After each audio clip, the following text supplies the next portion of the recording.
আবারও বিকাশ ও নগদের মাধ্যমে দলীয় অনুদান চেয়েছেন আম জনতার দল এর সাধারণ সম্পাদক মোহাম্মদ তারেক রহমান। সোমবার রাতে নিজের ফেসবুক আইডিতে দেওয়া এক পোস্টে তিনি অনশন শেষে শারীরিক অবস্থার আপডেট জানিয়ে দলীয় কার্যক্রমে সহায়তার আহ্বান জানান। তারেক তার ফেসবুকে লিখেছেন, আলহামদুলিল্লাহ ভালো আছি। এখন 134 ঘন্টা অনশনের পরেও কোনো স্বাস্থ্যগত বড় জটিলতা হয় নাই বলে চিকিৎসকরা জানিয়েছেন। তিনি আরো লিখেছেন, বিভিন্ন জেলা উপজেলার অধিকতর ছবি ভিডিও শেয়ারের পর নির্বাচন কমিশন স্বীকার করেছে তাদের তদন্তে অনেক উপজেলা তারা মিস করেছেন। এরপরেও একটি সাংবিধানিক প্রতিষ্ঠানের কাঠামোকে হুমকির মুখে না ফেলতে আমরা আপিল করার সিদ্ধান্ত নিয়ে আপিল করেছি।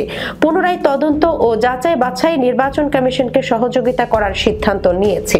তারেক বলেন, আমি কৃতজ্ঞতা পোষণ করছি বাংলাদেশের আপামর নাগরিকদের ও অপরাপর রাজনৈতিক বন্ধুদের। ধন্যবাদ জাতীয়তাবাদী দল বিএনপি ও তার অঙ্গ সংগঠনের দলসমূহ, বাংলাদেশ জাতীয় দল, গণফোরাম, বাংলাদেশ এলডিপি, গণ অধিকার, দেশ বাঁচাও মানুষ বাঁচাও আন্দোলন, শহীদ আসাদের স্নেহাস্পদ ছোট ভাই নুরুজ্জামান, মুসলিম লীগ, জাতীয় পার্টি, কমিউনিস্ট পার্টি, মার্ক্সবাদী ইসলামী আন্দোলন, স্নিগ্ধ বাংলাদেশ, গ্রিন পার্টি, জিয়াউর রহমান সমাজ কল্যাণ পরিষদ, জুলাই গণ অভ্যুত্থানের কিছু সংগঠন, এনসিপির নেতৃবৃন্দ।